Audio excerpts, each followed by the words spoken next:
Welcome to Stateside Gooners, an Arsenal FC show, the podcast where American Gooners get together to share insights, rants, and the latest on all things Arsenal. I'm Eric, joined by my co-host Matt, and every week we're here to break down the highs, the heartbreaks, and everything in between as we ride the Arsenal wave from across the pond. Here we dive deep into the nitty-gritty of what's happening on the pitch and beyond. Whether it's those nail-biting match recaps or the tactical decisions we're all debating, we're covering it with the intensity and passion of fans who live and breathe the red and white. From big-name transfer rumors to some of our favorite deep-cut Gooner trivia, we keep it real and relatable. So grab a tea, coffee, or pint, settle in, and join us on Stateside Gooners as we bring a fresh American perspective to our beloved Arsenal. Because win, lose, or draw, this is where our Arsenal family meets. And hey, if you're enjoying the show, don't forget to subscribe, rate, and share it with your fellow Gooners. Your support helps keep this Arsenal conversation going week after week. Let's kick it off. And then it's the buying and selling.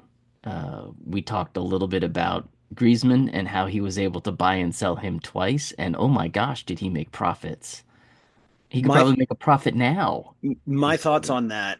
I put a couple of notes together. So the guys that he sold. So guy named Johnny Otto never made an appearance for Atletico, and he sold him to Wolves in 2019 for 17 million. These are mostly going to be, if I don't say it in pounds.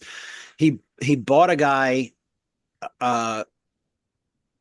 Gelson Martins, and sold him to Monaco. I don't remember what the buy was, but sold him to Monaco in 2019, same year, for 25 mil. Next year, he sells Yannick Carrasco. I don't know if you remember him. He was Mm-mm. good. He was actually a good in the World Cup, good at Atletico. He went to China, sold him in 2020 for 25 million. Bought Matthias Cunha for 25 million, flipped him to Wolves for around 41 million. So $16 million. And we know who Matthias Cunha is, and there's no Yes, I way do. we could get him for 41. Mm-mm. Thomas Partey, we bought him for 41 million. He had 188 appearances for Atletico, won 3 trophies. Bad deal that he made. Let's be honest. João Felix. They spent Mm. 113 million on him in 2019, and they ended up a couple of years later selling him to Chelsea for an 70 million dollar loss, 43 million. And now he's loaned out to AC Milan. He just hasn't worked out. So, but they lost a lot on that one. Uh, Huh. they bought Rodri for 16.5 million and sold him a few years later for 58 million. So they made 40 million on him. Impressive. And he's the current holder of the Ballon d'Or. So, I don't know what else we need to say. And obviously his value is shown in what has happened to Sin City over the course of Since this his year when they haven't had him. yeah, yeah, yeah. Lucas Hernandez, he came into their academy at 11 years old, 110 appearances. They sold him for 66 million to Bayern. Bayern sold him at a loss to PSG a few years later. Griezmann, he sold for 100 million pounds. But let's get into his purchases because he bought Bonucci when he was at Genoa for 4 million and then turned him around in the same January window for 10 and a half. So in under 30 days, he made a 6.5 million euro profit. Wow. He bought Kieran Trippier from Tottenham Trippier. for 22 Trippier. million. These are all going to be in euros now. 22 million euros. And he was their left. I believe he was their left. I don't know. He was one of their Left fullbacks back. in the Yeah. year that they won the title. It was his second season. He bought. I don't know if you remember Kevin Prince Boateng. Yes, I Towards remember him. yeah. So he got bought uh, in July of 2010. They loaned him to Milan for 3 million euros in August of 2010, and then sold him for 10.5 million a year later. So they got 13.5 million after basically bringing him in less than a year before. They did the same thing that they did with Bonucci, a guy they paid whatever they paid, got him for free. Actually, I think this guy Di Michelis sold him for 4 million to Man City. Same 30-day window. Bought him from Malaga, sold him to Man City. Julian Alvarez, they just paid 70 million to City for him, but he's got 27 goals and 41 appearances. I think that's pretty good. Yeah, yeah. They're looking for goals this year, and there he is scoring goals left, right, and center. Found a goal scorer. What are we looking for? I don't want Julian Alvarez right now, but I mean, only because he'd cost a crap load of money. But I'll tell you what, if we could get him for what we paid for Rice, we know he can do it here, and we know he's still doing it there in another league. So other guys, just going down the list, uh, bought a guy for 12 million euros, made almost 300 appearances. Suarez bought at 33 for 9 million euros, probably 6.5 million pounds. Even at 33, he scored 21 league goals and they won the title that year.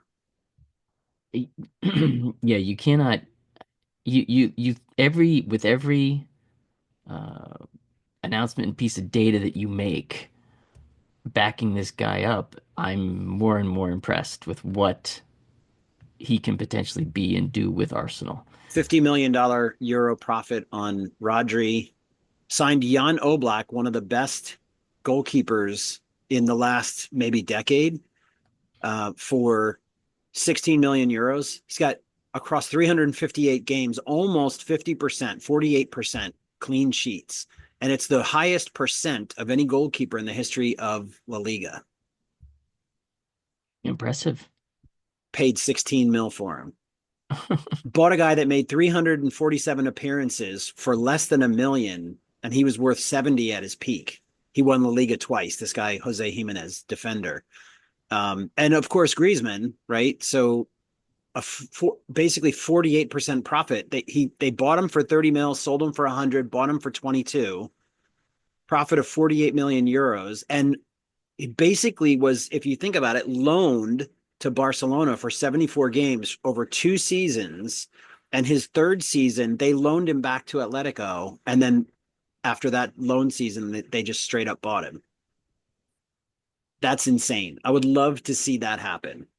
It, it I really do like this track record, and I think it will be beneficial for Arsenal. I think that's great. I think it's, you know, we talk about January, Arsenal may not have had the money to spend, right? They didn't have the cash because they were under certain constraints. This guy is going to be able to do something with the cash and start to make some things available and make moves. We've got a fair amount of dead wood that needs to be cleared in the summertime as well. So it'll be interesting to watch him work and maneuver. How many left backs do we absolutely need? Can we just get by with 10, two? Can we get by 10, with two? But seriously, 10. we've got. I think we can get rid of. Ricky can play left back and left center back. We like the guys that can play multiple positions, Yes. and MLS can play left back. So I think we can sell Kivior because we don't need him to back up Gabby. No, we do not. Provided you're comfortable with Ricky staying healthy. And I guess you gotta just assume that. Well, and we're not going to be able to sell uh, the guy that played 6 minutes this year. Help me out. Oh, Tomiyasu. We're not going to Tomiyasu. be able to sell Tomiyasu. So we're automatically going to have him next year. Hopefully he's healthy. So like that means we can get rid of Kivior and it means we can get rid of That's uh perhaps the funniest thing you've said tonight. what did I say? Tomiyasu stays healthy. Yeah, yeah, yeah. He's going to stay healthy. He's going to stay healthy. Okay. Uh but that means we can sell two guys. And I think he can do a good job selling those two guys because Zinke and Kivior, right? Yeah, I mean they are quality players. I think there's a market for them. You bet. He'll create it. Yeah, I'm interested to see what this guy can do. Get I some would actually cash. like to see us keep Tross, but I would like to see us get rid of Martinelli. I think he's got value, and I think we should sell him while he's got value, and that will allow us to bring somebody who's a little bit better. I think him and Tross are about the same, but Tross is a little bit less injury prone. Actually, probably a lot less injury prone. A lot less and a lot slower. So whatever we do, whatever we do with Martinelli, we need to figure out somebody that can come back and replace his speed. But you look at these guys that we've sold and who have been sold across the last couple of windows, and Martinelli should be at least 50 million. At Yeah, I least think I 50 think he million. could draw that. Yeah. And it depends on where he goes, but if we can keep him in the Premier League, which would stink to have to play against him. However, we him going against White or him going against Timber, I feel good about. Yeah. I'm pretty comfortable with that. But anyway, so yeah, I would like to see him actually get sold for a bunch of money, and maybe Berta can do even more than that. So I feel good about it. I he wasn't my first choice. I don't think he would have made my top 20 because I don't think that we knew he was going to be available. No. So he wouldn't have made my top 20. My list was only 14. Only. But I anyway, can't believe so you had 14. yeah, so let's move along. Arsenal, Manure. Ugh, I wish I could draw because Arsenal certainly can. boy, oh boy. I did not see this coming at all. Although, they did pick up where they left off, creating opportunities and chances. They created a bunch, and they really did dominate that first bit of the game. I think of the Those whole first, first half, the whole 40, first, right. 46 minutes they dominated. Whatever it was, right, completely. But nothing on the end product. I think they were fluid. My notes, we dominated with fluid movement and strategic possession. We had some chances. You can talk about those, but less Ruth again. Yeah, I mean, completely less Ruth. We did see Wooly have a shot early in the game, and he just can't seem to find that net. It was a left-footed, nice low shot. He could not find the actual net because I think he would have had the goalie beaten on that. Odegaard, of course, I expected more from Odegaard in this game as well, from the standpoint of shooting and scoring. I really wanted him to start stacking those kind of goal scoring games and events for him, but he did. Odegaard looked really bright and really excited to be out there. He had that snap in his step. It was really, really good to see. What I wrote is moving, seeing, creating, dominating. He Hmm. was he was everywhere he needed to be. I sometimes don't like to see him drop so deep, but what is good when he does is he's almost perfect. I don't want to say perfect. He's almost perfect in possession when he drops deep. And so you feel comfortable that he's going to be able to move the ball into the best place possible to beat the press. So I don't always mind it. I just wish he didn't have to do it as often. Yeah, you know, got a note here about Waneri. Not as I guess creative as he has been. Um, I, would like I to have seen a little bit more from him. I say that's down to Dallo. I think he was in Dallo's pocket all game. And Oh, I you I think that's don't the matchup? I get no joy in saying that, but I mean Mhm. we've seen our defenders have Holland in their pocket or other players in their pocket for the whole game. We've seen Saka get pocketed by the American fullback Anthony Robinson Anthony Robinson, you on a bet. regular basis. So it does happen, and I think Dallo had him in this game. What'd you think about Rice? Rice was when we first got Rice at the beginning of last year, he was dominating games. And I felt like this was one of those games. He was Very much. everywhere. He was everywhere on offense. He had shots. He was making passes. He was dinking balls over the top. He was the guy getting the ball dinked towards him over the top, running as a center forward right down the middle. Didn't get that trap and wasn't able to do anything with it necessarily, but like he was making that run. And then he made, we're going to get there late in the game, Hmm. an absolutely incredible last ditch effort to save a goal. So this was probably his best game of the year. And you could almost say he was the player of the game, except he wasn't. Wow, was Raya good on this day? I thought Raya was really outstanding, apart from one thing. Well, yeah, we'll get there. But and in the midfield, I think Thomas was really, really good in that first half. He did everything we needed him to do. He was defending. He wasn't getting passed by. He wasn't getting run by. He was receiving the ball from defenders, turning into space, things that we don't see not Ben, things that we don't see Rice have the ability to do. He can't turn, and we've talked about it over and over, Yeah. into a space. And the good news is that we'll get Zubamendi, we hope, next year. And also it's possible that we could leave Rice in the left eight with him flipping in and out with Havertz in the left eight, and maybe have Zubamendi and Wooly in the six, because Wooly can receive the ball He deep does like that. that and turn and move with the ball, where Rice needs a lot more space and almost lets the ball run past him so that he can dribble through. Thomas was doing an excellent job at receiving the ball, head up, looking around, turning the ball into space, dribbling by a guy, making something happen. Yeah, and this possession, unlike the prior game against Forest, it was not sort of this stagnant possession. I guess Forest they were better against. It was West Ham where it was just that awful stagnant possession. This time it was very vibrant. They were popping the ball around, moving it in, moving it out. It was fun to watch. You, Really you, fun to watch. Everything except the goal, which is so the whole point.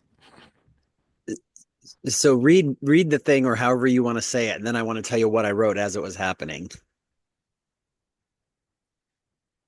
You really want me to read this? Well, Bruno? Bruno.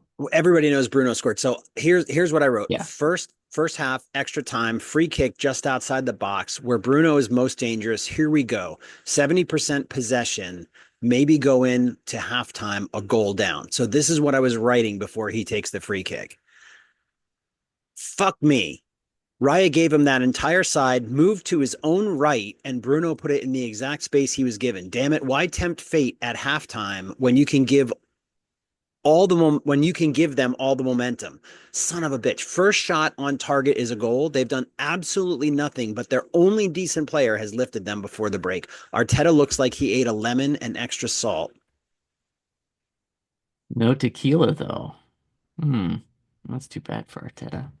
He Yeah, this was a gut punch sort of thing. And you've watched enough soccer, you've played enough soccer. This kind of stuff happens in a game. You can be completely dominant in the game and then head into halftime 1-0. This happens to us Too much. way too much for a Yeah, team that dominates games possession. too much. I mean, we talk about this so often that we dominated possession, but we couldn't finish, and then they scored the one goal. We've been talking about it for years, Yeah. years and years and years. We were talking about this at the end of the Wenger reign. We were talking about it, when it was good evening, and we're talking about it now, and it's really frustrating because we have the best defense in the league, and we're still giving these goals up. Yeah, we just want to get that. We want to get that striker that can be the difference in these kind of situations. Or that goal scorer, whoever it is. I don't, it doesn't have to be a striker, I suppose. Second half starts. The game got a whole lot more open for me. Eric, I don't know what you thought, but it started to lots of things opening up on the pitch. Sorry, I was reading something about Jonas Eidevall. Inside of all. Well, we're connected on LinkedIn, and so something came up about human performance, and he liked it. And so I only looked at my phone because it bleeped and said Jonas It Eidevall. But anyway, so blinked at you. yeah, go ahead. Jonas out in San Diego time at this point. Yeah, so really the half starts out much more wide open. I thought the second half was way wide open. We're trying to get a goal, we're trying to get back in the game, and that stretched us a little bit, and that left Raya vulnerable back there in the back. And boy, did he have a whale of a half. Save after save after save after save into extra time. I mean, my gosh, the guy was all over the The place. last kick of the game, I think he had a save. Yeah, it was that Close to. that was unbelievable. That save in The, extra time. the save, was that the one where He saved it twice. He he saved it saved it and it initially spun up and then over had to him and he had to bat it out at the punch it out. yeah, like that Yeah, was crazy. or else the United player's right there to head it in. Yeah. And all the United people go home There was happy. the We little should heel win. flick and he happened to be in the exact right That spot. Like that was Xerxes, a little bit that lucky, but I'll take it. well, it was lucky the ball got through to Xerxes, but yeah, I get your point. But it really, really open half. So listeners, if you like watching open soccer, you can go ahead and watch this second half on a loop. It is unbelievable. I found it very, very entertaining. It's funny because the announcers, I don't know if you were listening, I assume No, you were not. Yeah. I did So not. the announcers were talking about, and some articles I read afterwards from, crappy ass pundits were basically saying that it was a terrible half of football. Really? That's what I was reading. That's what I was hearing. They were talking about how it was a terrible half of football and that neither team had, and if either team were going to do something, it was always going to be United. Well, I don't necessarily agree with that. I don't think we had the chances they had, but we also had some chances. I think theirs were better. But that half of football I thought it was breathtaking. it I was, enjoyed it. I'd watch that again and again. yeah. I, That was fun. my note said, let me look at the back end of my actual notes. Announcers saying it wasn't end to end. Was he watching what I was? Was I missing a boring game? This was a game either team could have won, but based on the first half, I think it leaned in our favor, which means I'm disappointed in the result. Another half a good play without any goals. But they're saying it wasn't end to end. And like, I'm thinking to myself, what are you saying? Was this Lee Dixon again with No, his it wasn't. It was John Champion and I forget who, but still. oh man, they weren't watching the same thing I was watching. How's that? Well, and That's then what I can say. they were talking about the incident with Heaven. That's a handball all day long. That's a penalty. Done. So frustrating. I don't know exactly when that was in terms of minutes, but It was it wasn't just prior to Rice's goal. So let's 5 minutes, 5 minutes in front of that, 3 minutes in front of that. right. So 20 minutes and extra time to get a winner is what I wrote. And then the next thing I wrote, Heaven, no apologies because his hands were away from his body in an unnatural position. How that's accidental off his head or otherwise is so hashtag Arsenal is what I wrote. It hits both of his arms, both of them. This is like this is a volleyball player trying to save a spike. It hits both of his arms. I I I have didn't no idea how VAR clears this. I Look, didn't see it like that. I I did. I you know I it didn't look like he was trying to bump it like volley. It didn't look like that. But what happened is it went off his arm, and he knew it went off his arm because he pulled his arm back a little bit and he was kind of looking around. But then after it went through VAR and like another play or two happened, they zoomed in on him, and he was like, he took a big deep breath, like, Oh, he knows I it's up. can't believe I got out of that one. Well, he's wearing the right jersey now, right? So he can get away with those I things. can't believe he got in this game. Good for him. Sure. They're not the team we are, so really good opportunity for him to get on the bench.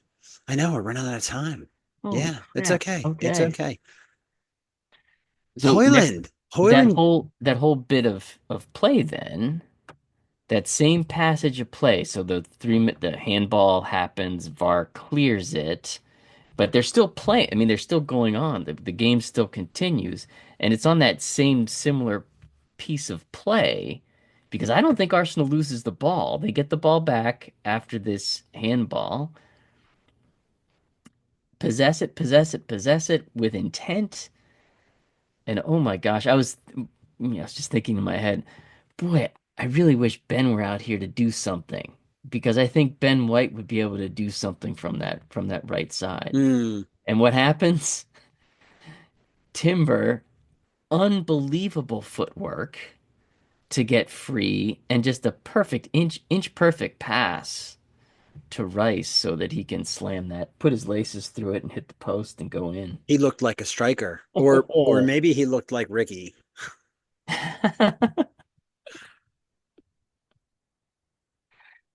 But yeah, it was great. Great goal.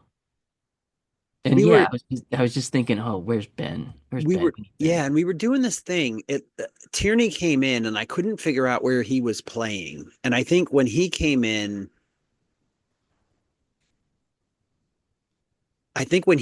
that's when Thomas went off, correct? I think that's right. I think And that's I think what happened is Rice dropped deeper, Tross went over to the 9, to the striker, and then out of striker, Woolley sort of dropped back to the left 8. But it was weird. We were sort of playing when I was looking at it, it was like a 2-2-2-4 is what hmm, it felt like to me, because we had two very defenders narrow. in the back. We had the two center backs in the back with both fullbacks pushing forward, the other left back pushing, basically playing left wing, and everybody in the midfield kind of pushing forward. And so it just felt like we left ourselves open. And when we leave ourselves open like that and we're not defensively stable in the way that we normally are, that they have the opportunities that they got. And boy, did they have a lot of opportunities. They really did. The but talk a little bit about Rice and what you saw him do defensively. Oh my God, where did he come from? I I mean, it's don't not like he know. sprinted and ran back. It's just that it felt like he was a little bit invisible. Somehow Hoyland has that ball right in front of him, and Yeah. Rice inside the box at the just inside the box, by the body length or whatever, but not quite to the penalty dot. Does a slide tackle, gets a toe on the ball, out it goes, and Hoyland is devastated. He didn't come in till the 74th minute after the goal. Oh, right, right, right, So he right. came in and replaced Xerxes after Rice scores the goal and ties it. And he's gone 12, 15 games without a goal, something like that. It's a long time, which is why he's not like he's done. Stretch. Yeah. Amarim's done kind of starting him because he hasn't done anything. Not like Xerxes been on fire either. I think they're probably going to try to sell both of them this summer, but he comes in and has at least two chances and basically doesn't get himself settled and doesn't get a shot on goal. He only had 7 touches. That's surprising. That is surprising. I looked at his heat map and it was 7 touches. It was like a dot here, a dot there, dot. Usually your heat map is like the number of touches and it's kind of all over the field or, in the final Yeah, third, yeah, you whatever. got a little.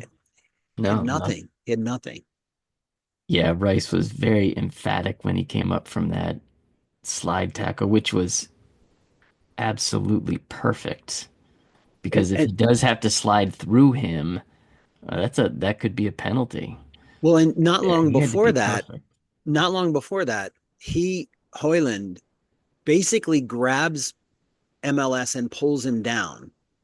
Oh, And yeah, it, the rugby tackle. Yes. yes, right. I called it Yeah. American football tackle, but I mean, and then Casemiro within seconds gets a little flick, on his ankle or on his foot or something like that and goes down. And of course, they give the call. It's him with the dark arts, oh, I can Mhm. slow the game down. And I thought they were really, really, really using their dark art skills.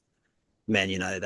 Every time they had a chance to slow down, they would, because they knew it was a back and forth. And if they kept it a back and forth in the second half like that, then I think it gave us better opportunities, and they didn't want that. So I think they were playing that. And let's just say one thing about Martinelli, 90 plus one. I mean, we're into extra time. I have no idea how he misses that open net. Are you talking about the near post shot? No, I'm talking Oh, he about was offsides the anyway. shot. Yeah, Oh, he he was was offside. He was offside. offside anyway, but yeah. Oh, so So they were gonna flag him anyhow. yeah, and Okay, so the announcers were saying he I was missed that. spared blushes, as they say. He was spared blushes because he was offside. So if he he whiffed it and put it over the bar, pulled the spanky, but at the same time, it wouldn't have mattered anyway. So I mean, I feel like whatever. I'll tell you this: we only have a couple minutes left before we got to go to the other side. But Oh, okay. their stadium was the loudest stadium I've heard in a really long time. I remember watching Champions League games where um, Dortmund is so loud, and I saw articles and commentary, verbally, pundits talking about it, where they were saying there was supposed to be a big walkout, and it was a couple weeks in the works Oh, that there they was supposed to be this really big walkout at the stadium. Uh, management or the Protest. manager? No, Yeah. the crowd, the supporters, were going to have a big walkout, thousands of them at a certain time or whatever. We're going to get up and walk out to protest ownership. Okay, that was the point. And they never did, and it was so loud. So I found out after that they were chanting, and some of it was chants for the club, for the players, pardon me, for the players, and some of it was chants that were about the owners, and like Oh, just you couldn't negative hear. screaming and yell. I mean, when you're Yeah, listening on TV, or at yeah, least I can never make out. when Eric is listening on TV, even if I have my hearing aids in, I can't hear what they're saying. Aside from Saliba's chant, that's the one I get. I I can loved get it. that They one. did it in the first half. So good. My thing about that Raya save at the end, I went Raya somehow. How? I yeah, I mean he saves it twice. The initial save, it pops up. It's going to be a simple finish for the Man United player if he beats him there. But boy, Raya is fast on his feet. He was boom boom He either goes way. down. He makes the save, falls down, gets up, and we saw this in the first 3, 4, 5 games of the season. He's Yes, doing these. So this is the Raya that from the very yeah, beginning of the and season. and right Yeah. before that, we went Tierney MLS, Tierney Odegaard, and Odegaard gets this shot that Onana saves, and that was the one that Martinelli blazed over. So that movement was Okay. really good. He blazes it over, and then right after that is when Raya makes that save. So we could have gone, in theory, either the Odegaard shot or the Martinelli shot had he not been offsides and put it in. We could have been up 2-1, and then we weren't, and they turn around and nearly close the deal 2-1 for them. So That's why I'm saying, folks, watch this half. It is just such a roller coaster of emotion. It's great. It's great. Garnacho drags MLS down again. No yellow. We've Mm. had reds in similar circumstances. So I not really a whole lot to say about that. But 2-1, I think, this clearly ends the are we going to have a chance in the Premier League? And I think no. Is it Oh, over? Yes, it's over. yes. It's How done. does how does this happen? Let's take a break and we'll talk about it on the other side.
You're back to the avatar. I guess. Oh yeah. I guess sometimes we just talk too much. I don't know. I thought that was good content. I enjoyed it. Yeah, that was I thought good. that was good I content. the You the bit enjoyed. about I enjoyed us. the bit about Berta at the beginning, I was surprised at how long we went there. Um, yeah, it was fun. I enjoyed us. We're It active. sounds terrible. We're active. We're live. All right. Um, let me just. I have to do a little bit of housekeeping here. So if you want to speak for us, I shall try. So we've got a couple of stats from seasons past comparing to this season. Clearly we're, the title, the Premier League title is not something that we're going to get at this stage in the season. We're just not going to get there. So how does this rank sort of in against past seasons at this point in the season? And you've got a few graphics here of some of the past tables, 29 games in, 28 games in. And it is shocking to see this first one in 2023. That just makes me depressed. 29 games. We have 72 points plus 43 goal differential, 70 goals scored, 23 goals, 27 goals conceded.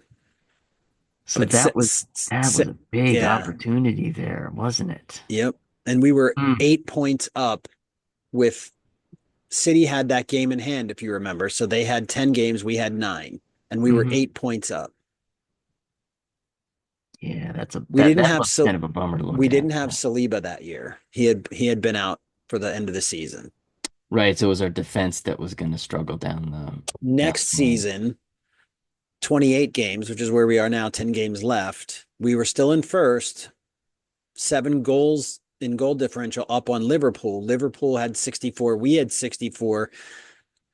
Sinners had 63 and the smaller goal differential. So this is last season. And if you remember first and City third, 10 games later, we were 2 points back. We beat Yeah. West Ham. And if you recall, our North London neighbors decided to give up the ghost so that we didn't win. Yeah, those bums. But 60, so we had with 10 games left, 9 games left, we had 72. With 10 games left, we had 64. This year, 10 games left, we're at 55. And our goal differential is 15 less than 2023 and 18 less than last year. So it's the goal scoring, Matt. It's not the defense, it's the goal scoring. Yeah, it definitely is. You can see that. You can see that in these 20, 18, 8. Wow, that is a 2024, lot. we had 70 goals scored, 27 conceded. 2024, 70 goals scored, 24 conceded. This year, same number of games, 52 scored, 24 conceded. So we're again, same games, same number of goals, but we're 18 goals behind last year in goals scored. So what do we have to do? How did this happen? Lack of transfer activity. Doesn't matter why. Yeah, We have so many plans. We did a show earlier in the year, plan A, plan B, plan C, plan D, plan E, blah, blah, blah, blah, blah. We haven't been able to successfully beat the low block, no matter what plan we use. Now, is that from injuries? I don't know, Matt, but not having enough players of quality means that there's not enough coverage for the injuries. We got Sterling in to replace Reece Nelson. I would rather have Reece Nelson right now. Now, Nelson got hurt and Sterling stinks, but imagine having Reece Nelson, and it doesn't guarantee he would have gotten hurt true, had he been true. playing, just because he was Hmm. hurt playing for them doesn't mean he'd be hurt playing for us. But I would rather have Reece Nelson. He knows the system. So we gave him away and, we don't have him to use. Odegaard was hurt, no ready-made replacement. We have Ethan now, but he wasn't ready, finger quote, then. And I don't know if he's ready for to back up Odegaard right now either, but that Odegaard role is so specialized. We just don't have a backup for him. He did play in that role a couple times for half Cup stuff. or Yeah. like here and there and Hmm. did great. And he did some of it in the Champions League and he did great in those few games. So I don't know why we would think he wouldn't do well there. Um, it can be easier when you're playing up against the sideline than when you're playing in the middle, and people can, especially on defense, can beat you to your left or your right. Right. What needs to happen this season in the off season, Matt? Well, I think for the first time, I think we're going to actually make efforts and investments on that striker side. Look, Eric, I mean, we joke about it, left back, left back, left back, left back. But really, this team has been built ever since Arsenal, ever since Arteta came here. He built it from the back. He built it from defense to midfield. Last thing to the finishing touches of this thing are the front players, the forward players. Yes, we have Saka, that's great, but we need that killer striker, somebody that's going to get us the 25 goals a year. That's mandatory, and it's up to our new sporting director to go find that. I also think that we need to have a level of creativity to get the ball to that person. And we have somehow not had that. So I still think whether we sell Martinelli or not, I think we should sell Martinelli, and I would like to see us go after uh, Moise Kean or somebody to play on the wings. I would have loved to get Marmouche, and I talked about it. I like him. I would have loved to get Marmouche. He's doing a great job Yes. up in Manchester. So hmm the thing is we need to get somebody who can do what Saka does on the other side of the pitch. And when you look at the seasons that Liverpool won, they had Salah on one side and they had essentially like a Lacazette up the middle, whatever the Brazilian guy was, and they had the African guy on the left. I can't think of his name. And he and Salah were scoring all those goals. Yeah, this is off the cuff. I can't think of Oh, these guys' names, but yep. Firmino was in the middle, and I forget what the guy on the left Firmino was. in his teeth. We that was Suarez. Oh no. Firmino's teeth are beautiful. Oh, yeah, Perfect. yeah, yeah, yeah. Him So and we Klopp. need somebody that can score from the left on a regular basis. Saka, who can score from the right on a regular basis, so that we don't have them putting two on Saka and one on the other side. We can't afford that. We need that. We need to leave teams wondering. And if we don't have creativity coming from the midfield and creativity coming from both wings, it's not going to matter who we have because they won't be able to get the ball to the set to the To striker. them. I So I think that we don't need to replace Martin, but he needs better people around him and he needs depth around him so that he's not trying to take it all on from 30 yards from our goal right up to 5 yards in front of their goal. He can't I do it. think yeah, I think you're right. I think the depth of the creative midfield or midfielder position would be good to have some quality depth there. Because we've seen what we've seen from Ethan up front. Boy, I want to see more of that. Uh, Saka's going to come back. Where does Ethan go? We're all And waiting for yeah, Martinelli to play the right eight and Ethan to play the left eight. We're all waiting for that day. I would love to see Martinelli on the left, Tross up top, Saka on the right, Rice in the six, Mhm. and Odegaard with Ethan in the two eights. I would love to see that happen this season, even if it's the last game of the season. I would love to see that happen so that we can look. Maybe we'll get it against Liverpool right there towards the end of the season, and we can sort of take a moral victory by winning that game against Liverpool and giving them their second loss of the season. Wow, they've only lost once. Yeah. You know Wow. what? This is the Uh, thing. We still have the best defense in the league, Matt, and I wrote this. We have the fewest losses, three, except for Liverpool. Their season, I think, is going under the radar because Magical. Yeah. City, Sin City has gone south, and we are having a season of regression, and we've gotten better every single season all along the way. And I'm not going to allow myself to say it's the injuries. It's frustrating that we had that many, but we didn't cover ourselves. Yeah, you build depth. Yeah, you need to have depth in those positions.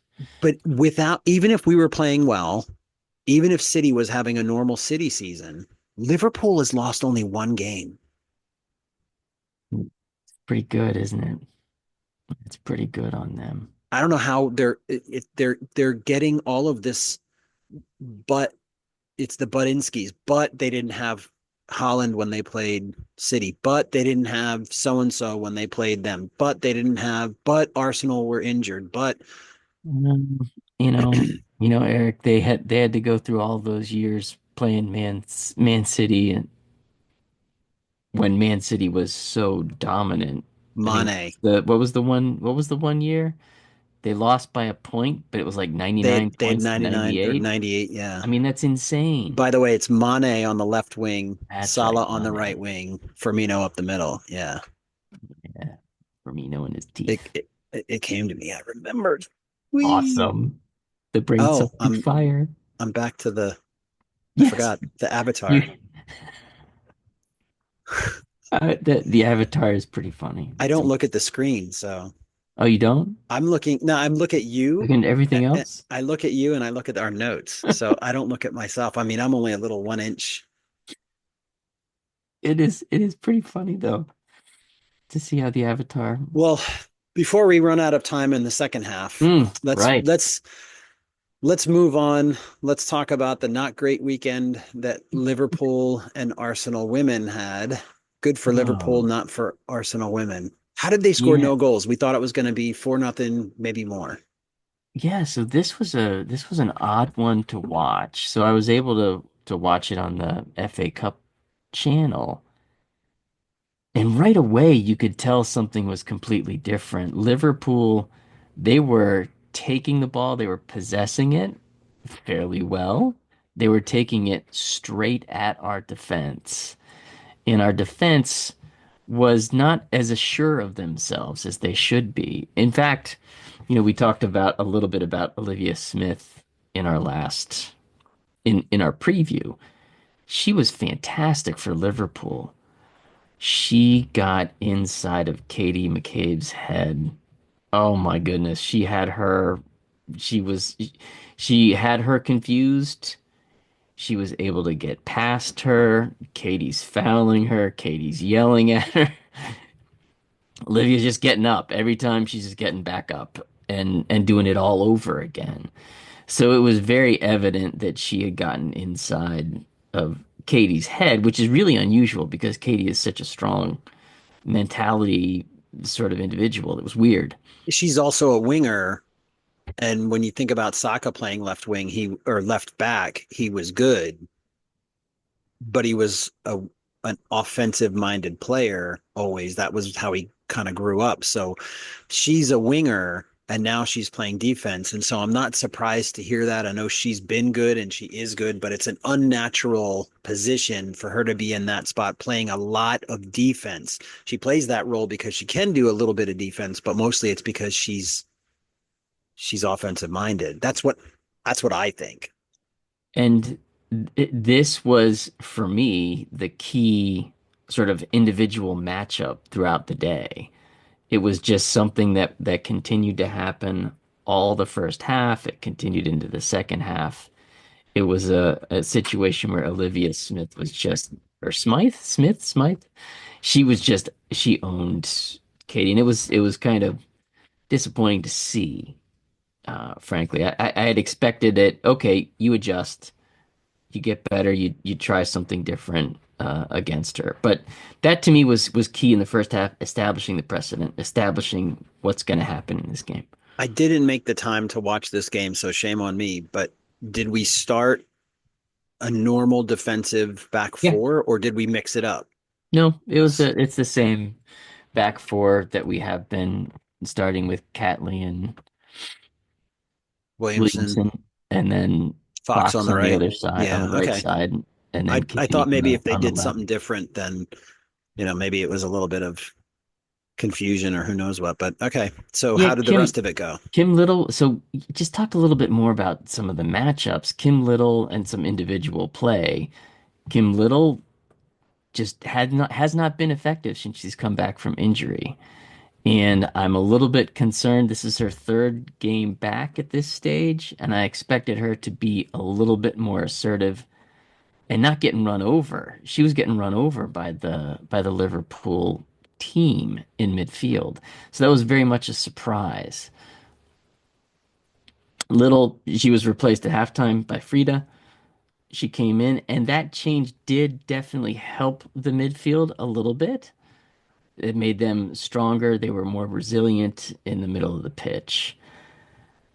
This is just if you see a rankings list of players for Arsenal in this game, you would see a lot of threes and fours.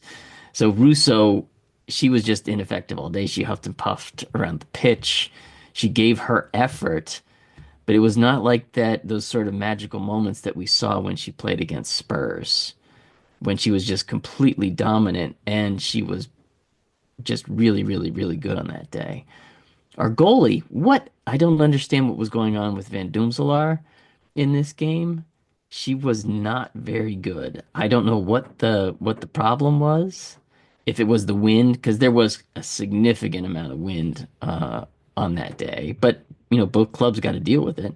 So I don't know if that was her issue, but my gosh, there were two opportunities in the second half created by her not getting the ball out of her feet quick enough.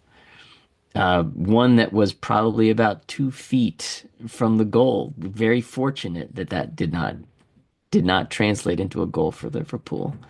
So Van Domselaar was not very good. Mariana, again, she was not her typical self at all either. She did she did her best impression of Thomas by launching a few shots way into Rosie. It was unreal. It was weird. In watching the game, usually you can find Mariana just because of how she plays and demands the ball. Mhm. This was not happening on the day. Not at all. Why? They weren't going, I don't know. I Liverpool was don't, stopping it, or she wasn't necessarily showing for the ball, hmm. but we were not trying to get the ball to her either. So it was very weird. We did not get the ball in the dangerous positions with our dangerous players. And Mariana was one of them. Liverpool did possess the ball for great chunks of this game, and they were unbelievably physical throughout the game. It resulted in a game that doesn't flow. A lot of, what has been really successful for the women is being able to create a game that is free flowing, that is results in chances and opportunities. Liverpool got this game into a bunch of fits and starts, chops, fouls, everybody laying it down on the ground, that kind of thing. So it was a strategy. A lot of the shithousery that we talk about, Hmm. they employed it to its extent. So Liverpool's goal, shots taken Did from. you listen real quick? Did you listen to the announcers on this game? No, I didn't really listen to these announcers much at all. The announcers for the women's matches, they can be good and high quality, but these were not all that great for this match. Their goal, Liverpool scores a goal inside of 80 minutes. So I think we're at the 80-minute mark. Shot comes out from right about the 18-yard box. Van Domselaar has it covered. So she's diving to make the save, and it was one of those timing things. The ball got by her, hits the post, hits the back of her head, and then deflects in. So It was, yeah, and the it was the Martinez, Emmy Martinez. It was the Emmy Oh, Martinez that's the goal, worst. which For a goalkeeper, that's awful because she was there to save the ball. It did get by her, but it hit the post. She had her hands there. Lots of things happen on that. Ball goes in 1-0 to Liverpool. Arsenal's best chance comes shortly after that with Manum with a volley from the top of the 18. Unfortunately, she hits it straight at the keeper. Hmm. And this will surprise you, Eric. Overall, I never ever thought that Arsenal was going to create a goal all That's day. surprising. It was really weird to watch. Color me surprised. Yeah, it was very strange to watch because we know the quality of the players that we have. And yeah, it was disappointing. I mean, even Blackstenia, she came in brought in after the goal, and she was not her usual effective self either. So it's just a weird game overall. Sometimes these things happen in games, in matches. You're dominant, a fluky goal happens, and the other team wins. But we Well, weren't, not you're saying, dominant. I mean, but we weren't dominant. It sounds like you're saying they were really They handcuffing us. That's true. They brought the game to our players. Hmm. And Where did this game happen? This was at oh, this was at Meadow Park. This is yeah. at home. Yeah, this was at home for sure. But the last thing I'll kind of comment about the game is this is now on tape. All the clubs can see it. I am interested to see how Renee is going to adjust to move forward. So I'm interested. This is the first sort of run of games where there's some little blips, some little things that are happening that don't seem quite right. Still, this is So only the second game of of her tenure that we, oh, technically third. probably the third This is game the third because two out of cup the out of both competitions. cups, and then the one against Chelsea. Yeah. So it's we're starting to see little cracks here and there. So it'll be fun to watch her adjust and have this team ready. I trust her to solve whatever this problem was. And it sounds like we didn't see Palova. No, I was disappointed that happened too, but it's entirely possible she's not ready. Uh, I trust Sleegers to solve this problem more than I'm feeling trust in Arteta to break the low block, to figure out a way to get his guys to break because it's a little bit of more of the same instead of trying. Although I will say in the last couple of games, these little lobs that have gone over the top, and I commented about that in my notes. We didn't really talk a whole lot about it, but that's really the only difference that I see. And I think Sleegers changes things quite a bit, half to half, game to game. I trust her to solve this if we see it again. Yeah, well, we'll see how they train and get ready for the next game. I fully expected to see them win this thing going away, and was very disappointed to watch throughout the game. But yeah, never thought they'd score. You got So, some quotes here yeah, from. but hold on. So, real quick, they were good in the game, as I recall, after coming back from the international break. They started that game out poorly. They gave up 2 goals in the first 15 minutes, so there's some rustiness there coming out of that. And then they put together some offense, Win that game but 4-3. it was, Do you, and then yeah, they won that game going away. the They had more offense in that game the for sure. question is, do you think, before we move on to these quotes and your thoughts, do you think that that was adrenaline and that this game was more the result of the tiredness that we expected to see against West Ham? This was like an accumulated tiredness because it didn't sound like they were really up for this game, and that usually there's a reason for that. Yeah, there definitely was that feel that they were not up for this game, which was very strange because ever since Sleegers has taken over, she's They have been up for these games. Now, if you remember, Eric, last time we faced Liverpool, it was 1-0. We scraped through that one. There weren't a whole lot of opportunities for us in that game. We did get a penalty late on, unable to convert that one. So it wound up being a 1-0 win for the Arsenal, but not as convincing. So, perhaps, we talk about bogey sides. I don't know. Liverpool may be one of those where the matchups are just that. You think? I don't know. Or do I you, don't know. I'm struggling to believe that one. I feel like I'm having a hard time believing that one. Okay. We got some quotes from the opposing manager who was managing her second game since being named interim. And these are her quotes. I don't know if I've got the words to be honest. Just so proud of everyone. I thought we were so well organized. The work rate, say that again, was absolutely incredible, and we limited their chances and put them under pressure in front of their own goal. We will enjoy this moment. Those are nice quotes. Yeah. So, where does this leave the team out of the cup competitions in England? It's on to the Champions League. About a week and a half away at this point. Real Madrid. That'll be a fun matchup because that's also the potential for Champions League in the other. That just hit me. Yeah. Imagine Uh, that.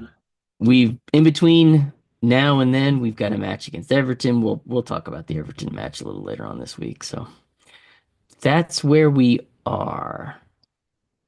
So And 10 minutes or so left. How much time do we need to spend on the men's next game, which is PSV? not PSV. much. I mean, I Yeah. think we just need to talk about what we need to avoid so that we can move on. So 7-1 deficit for PSV playing at the Emirates. They need to win by a clear 6 goals to get to penalty kicks or 7 to win the Win tie. outright. Hmm. We only lost by 6 goals at home one time, and that was in 1899. We lost 0-6 to Derby County when it was the first division. Our actual worst loss at home in the Champions League was by 4 goals in a 5-1 defeat to Bayern in 2017. That was part of that 10-2 where they won 5 to Oh, that's 1 in Germany awful. and 5-1 in England. So I don't expect to lose by 6 or 7 goals because it's never happened. Let's knock on wood just to make sure. I think it's going to be a 2-2 game. I think we're going to play it pretty straight. I'm not sure that all of our players that we normally see are gonna play. I'm not gonna call a lineup out, but I think that there are gonna be some guys that get rests because we can, and they'll be on the bench. Maybe it's a Gabby or maybe it's a Saliba, and then the other one, if we're not getting drubbed, the other one will, they'll switch at halftime or something like that, so that everybody gets a few minutes to stay warm, but not the whole game. I think we might see a couple of kids on the bench get some time because I don't think it matters if we just need not to lose this game by 6 goals. That is the entire point of this game, not to lose by 6 goals. And I don't think we're going to lose by 6 goals. I just don't see that. So I think 2-2, 9-3 on the tie. What are your thoughts? I've got a 2-0 win for the Arsenal, 9-1 on aggregate, so That would we be can move nice. on. Yeah, a That nice would a be nice nice. solid clean sheet I think would be a nice welcome. Be welcome for everyone. 3 quick things. The first one is about an ex-Arsenal player. So Arthur Okonkwo went to Wrexham. I think it was on a free. If it wasn't a free, I think his contract ran out and he went on a free, but it might have been for like a couple bucks, pocket change. He was hurt. He broke his wrist in November. Mm, And at the mm. time, Wrexham were in second place and not far back from first. And the top 2 teams are an automatic promotion to the championship. and then the next four are in a playoff. It's the same as the championship to get to the Premier League. So they were in the second spot, ready for automatic promotion if they just kept doing, but they had gotten as low as fourth. He's back in the team and they've had three clean sheets back to back to back. So they're back in the hunt to get that automatic promotion. So for those who love that show about Wrexham, spoiler alert, It's they like might get next it. season. Yeah, Yeah. they might get it. We have a Burnley update. Why Burnley? That's weird. Now, everyone, when did we talk about this? A few back into maybe, I don't know, January, early January. JJ Watt is an owner, a co-owner of Burnley's football club. Okay. He is a famous American football player. He plays defensive line, he sacks quarterbacks. He's quite good. He'll Who, be a who Hall did he of play Fame guy. for? He played for Houston and then I can't remember who else. But he's not going to be playing for next year. He's not going to be playing for the Cincinnati Bengals next year. There was a friendly wager between James Trafford, that's the goalkeeper for Burnley, and he's also a fan of the NFL's Bengals, and JJ Watt. And it started in late December. So the wager, what was it? If Trafford does not give up a goal for the remainder of the season, then JJ Watt would unretire and play for the Bengals. Oh, despite so this thing starts in December. The bet says, "Yep, don't give up any goals." He goes Trafford goes 11 games without conceding. 11 games, Eric. JJ Watt's starting to get a little nervous, isn't he? Cardiff City scored a goal against Burnley on March 4th to take that away from to lose that bet. So JJ Watt can stay retired. March 1st. It was March 1st because I looked it up. I'm texting you on March 1st at 7:50 in the morning. Burnley just conceded. It's the FA Cup, so I'm wondering if that Well, counts. Perfect free kick from Preston North End player Brady. Matt, it was gorgeous. see, and I Former thought this. Burnley player. Former Burnley player had been over 15 hours of playing time since their last goal conceded. I guess Watt is safe. That's what I texted you. So yeah. And I thought the same thing, Eric. And then I looked, and it was a different goalkeeper that day for the FA Cup. So Preston North End, they scored all of those goals against Burnley, Really? three, And it didn't and it count. I thought wasn't it the was the right I goalie. thought it was the team. No, it wasn't the right goalie. The Okay. bet was solely on him. So Interesting. Cardiff City on March 4th, that's the marker. That's when we could all rest easy and not see JJ Watt out on the All right. All football right. pitch again. That's funny. So I went Yeah. to all that effort to watch that game and text you, wake you up on a Saturday morning.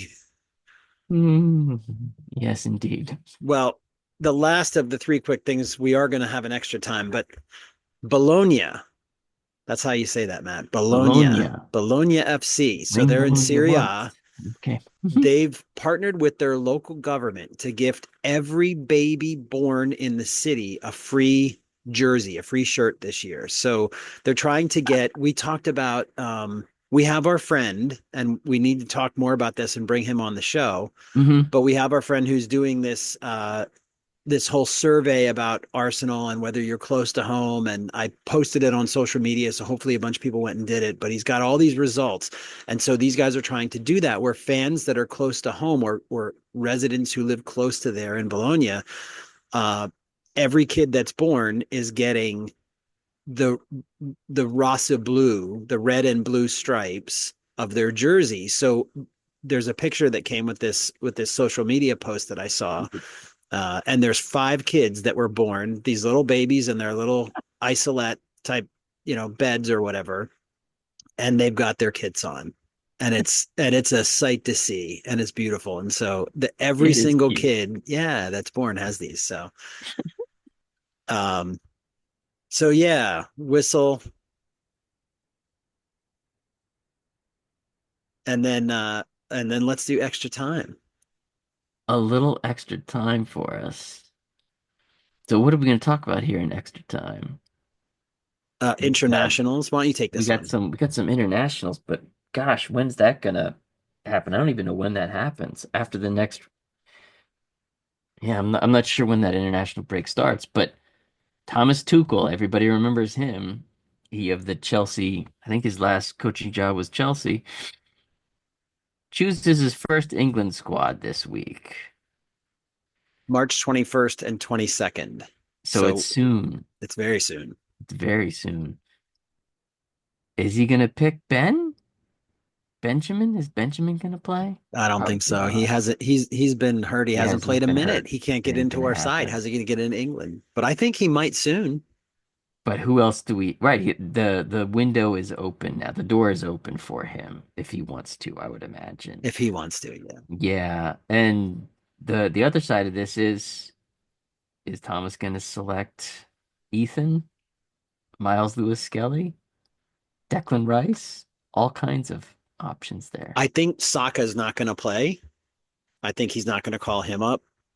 But do you see the shock on my face? What are you talking about? Why would that even be an option at this It's not. point? I was going for the Oh shock. my Come on, Matt. But gosh. imagine that somewhere down the road, we could have going from the left in the back to the right up front. We could That's have wild. yeah, That would be wild. We could wild have to left see. and right backs Yeah. Yeah, and yeah. Waneri somewhere in the midfield and Saka on the right wing. And potentially the captain. So yeah, that would be wild. You think Saka's going to be the captain? Yeah. At some point he's gonna He's going to take it over from Harry? well, when's Harry gonna give it up, you think? Not until he dies or retires. Yeah, he probably won't go peacefully, will he? So here's a shocker. Let me see this. Let me see this face. Uh, Speaking of, if he wanted to come back to the Prem, but didn't want to play for Tottenham because of the shit show that they are, and we could get him for 60 or 75 million, do you bring Harry Kane into Arsenal to his original club so that he can pull what one or two, specifically Sol Campbell spuds, have done, and come across to the better side of London, to the red side, to win a title finally? Because I Oh my think I gosh. would I would take him in a blink. Oh, hands down, I'd take him right now. Yeah, I definitely would take him right now. He can score goals. He definitely makes that, checks those boxes. But could you imagine the Tottenham supporters? God. But It would be awesome. They did it with Sol Campbell. I mean, they hated him. Yeah, but Harry can't win anything with Tottenham, and then he comes to Arsenal and we win the whole thing with him. It would be It'd be so glorious. It would be poetic so glorious to have to for us to win it again, and to with have their him guy. be the guy that leads, the line when we do that. He would open up a lot of spaces. He's not who he used to be. He drops deep, but he He's different. he Hmm. scores, he gets assists, he's productive, and that's really what we need at the end of the day. I don't care where, if he drops deep and then goes forward, he can score goals and he can be creative and create goals. So Arteta'd figure out how to use him. That would be wild. Absolutely wild. I still think Pep hasn't figured out how to use Holland. He gets 18 touches a game and scores 2 goals, but I think Well, thanks everyone for tuning in to Stateside Gooners Arsenal FC show. Every episode, we bring American Gooners together to dive into the emotions, the tactics, and all the action on and off the pitch. If you enjoyed the show, don't forget to subscribe, share it with your fellow Gooners to keep the Arsenal conversation going. Until next time, from across the pond, this is where our Arsenal community meets: win, lose, draw. We'll catch you next time. Thanks for listening. thanks everybody.